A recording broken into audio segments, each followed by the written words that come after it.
Une fois de plus cette saison, le Barça ne prend pas sa chance et ne saisit pas l'opportunité de passer devant Girona en classement Liga, d'être à 6 points du Real de Madrid. Cette semaine, cette journée était une journée parfaite, une journée idéale pour le Barça. Parce que le Real Madrid avait fait un faux pas. Girona a suivi ce soir en faisant un faux pas. Maintenant, il y avait une seule chose à faire. C'était de saisir cette opportunité, de battre l'Athletic Bilbao. Il est bien vrai, c'était à San Mamés. Il est bien vrai, l'Athletic Bilbao, chez eux, ils sont forts. Il est bien vrai, ils ont déjà fait Dieu seul sait quoi à domicile chez eux. Et ont déjà battu Girona, et ont déjà battu même le Barça, et ont déjà éliminé le Barça en Coupe du Roi, je pense les huitièmes de finale. Il est bien vrai, on a déjà rencontré Bilbao, je pense 2 fois, c'était la 3e fois cette saison. Mais pourquoi est-ce qu'on n'apprend pas de nos erreurs? Pourquoi est-ce qu'on n'essaye pas de progresser? Pourquoi est-ce qu'on n'essaye pas de bien faire les choses pour une fois?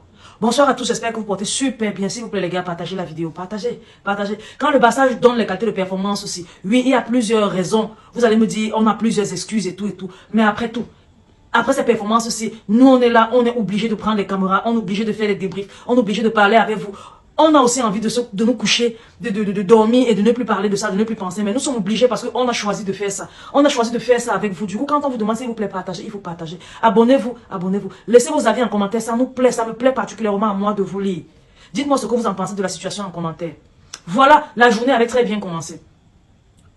Le Real Madrid avait fait match nul. Ils avaient perdu 2 points. Girona a enchaîné en perdant 3 points. On avait une chance d'y croire, une chance de voir revenir le titre. Mais on a encore tout foiré. On a encore foiré face à une équipe qu'on a déjà rencontrée 2 fois cette saison. On l'a rencontré en match aller. On l'a rencontré en Super Coupe d'Espagne. Ils nous ont battus en Super Coupe d'Espagne. On n'a pas appris de nos erreurs. Une équipe qui n'avait même pas son leader offensif, Nico Williams. Il avait été suspendu parce qu'il avait pris un carton rouge au match précédent. Maintenant, on arrive là.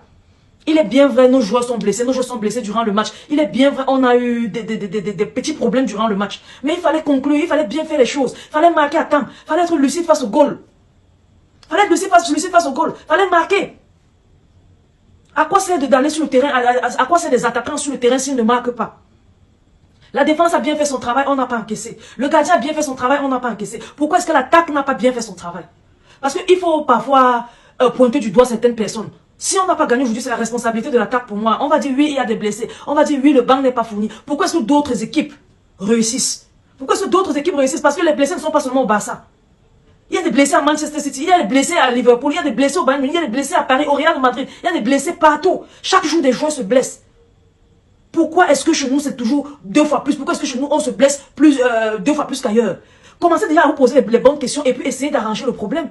Essayez d'arranger le problème cette année pour que l'année prochaine, au moins, soit une année où les supporters peuvent sourire, une année qui peut être plaisante pour les supporters, une année où le Barça peut donner un football satisfaisant. Parce que franchement, ça commence à être agaçant. J'ai fait des vidéos tout au long du week-end. Pourquoi? Parce que les adversaires directs perdaient. Ça nous faisait plaisir. On vient couronner le tour avec un échec. Parce que pour moi, c'est un échec. Pour prendre 1 point ne change rien.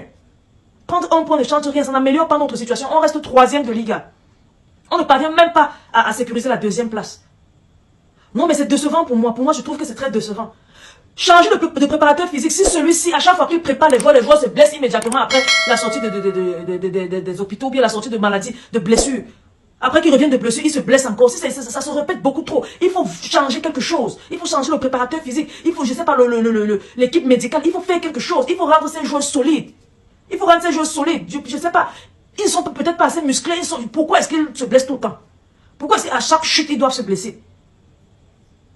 Il faut déjà voir le préparateur physique là, qu'il change sa façon de faire ou bien changer-le. Prenez quelqu'un qui fait comme ailleurs, comme au Bayern Munich par exemple, comme à Manchester City. On se blesse, mais à chaque fois qu'on revient de blessure, on ne replonge pas immédiatement. On ne replonge pas immédiatement et ça permet en sorte que les joueurs puissent au moins jouer 2-3 matchs et puis, je sais pas, plusieurs matchs, gagner certains, je sais pas, rendre, c'est vraiment agaçant, ça m'énerve. Ça m'énerve. Si vous ne voulez pas changer le préparateur physique, recrutez. De telle façon que si Pedri se blesse, qu'un autre Pedri rentre sur le terrain. Si Déon se blesse, qu'un autre Déon rentre sur le terrain. C'est un peu comme au poste où joue Lamine Yamal. S'il se blesse par exemple, Rafinha rentre au terrain. Là ça va. Il faut avoir 2 top joueurs comme ça.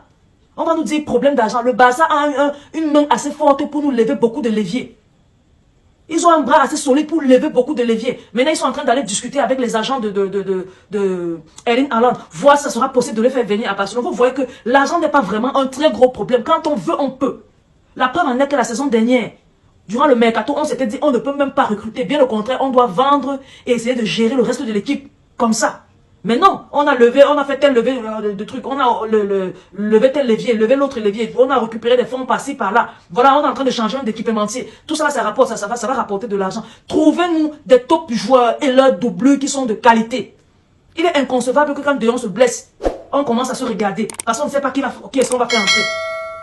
Pedri se blesse, c'est la même chose. Ter Stegen se blesse. On fait entrer le nullissime Inaki Peña qui encaisse à tous les matchs. C'est même lui qui nous a rendu, qui nous a mis aussi derrière en Liga. Parce qu'il a encaissé tous les buts, presque tous les buts. Il a que son premier match qu'il a bien joué. Le reste, il a encaissé. Voilà que Ter Stegen est arrivé. Les choses commencent à bien faire. On commence à revoir les clean sheets. C'est une contre-performance aujourd'hui, mais on garde un clean sheet. Raison pour laquelle je dis qu'il faut recruter à tous les postes. Il faut vraiment recruter à tous les postes. Les autres équipes font des erreurs, on n'arrive pas à saisir la chance de se rapprocher d'eux ou bien de leur traverser en classement. Non mais c'est pénible, c'est difficile. On ne va pas tout le temps regarder les matchs du Barça, les matchs comme ça. On ne va pas tout le temps regarder les matchs comme ça. Franchement, il faut faire quelque chose. Oh, c'est désolant, c'est désolant. J'avais fait beaucoup de calculs. Je me disais qu'à l'issue de cette journée, on serait deuxième. Et qu'on serait seulement à 3 points de retard, à 6 points de retard du Real Madrid. Maintenant, on est encore à 8 points de retard. Le Real Madrid peut se permettre de perdre, je sais même pas, 14 points s'ils veulent, durant les 12 dernières journées. Je pense que le Barça ne sera pas toujours capable de remonter jusqu'à eux. Pourquoi? Parce que, je sais pas. Il y a des blessés qu'on n'arrive pas à remplacer. Il y a des joueurs qui ne se donnent pas à fond. Quand la défense et le gardien font leur travail, l'attaque est muette. Oh, c'est pénible et c'est difficile, franchement. On va aller se coucher là maintenant, on va même pas réussir à dormir parce que un chemin était tracé. Mais on n'a pas saisi l'opportunité, c'est désolant. C'est désolant, les gars, c'est vraiment désolant. S'il vous plaît, partagez la vidéo, partagez au maximum. Partagez sur TikTok, vous ne partagez pas. Partagez sur TikTok, vous aussi. Partagez. Faut qu'on agrandisse la communauté. Faut qu'on soit plus grand. Peut-être en étant plus grand, on peut, je sais pas, acheter une doublure à Deon là-bas ou bien acheter une doublure à Pedri. Qui sait? On ne sait jamais. Bon les gars, on va garder le sourire, on va continuer de supporter. C'est le Barça à vie, on va faire comment? Force à Barça. Je vous aime beaucoup, passez une bonne nuit malgré la contre-performance. Et on va pas manquer de saluer une fois de plus le clean sheet. Donc, bisous, bisous, bye bye.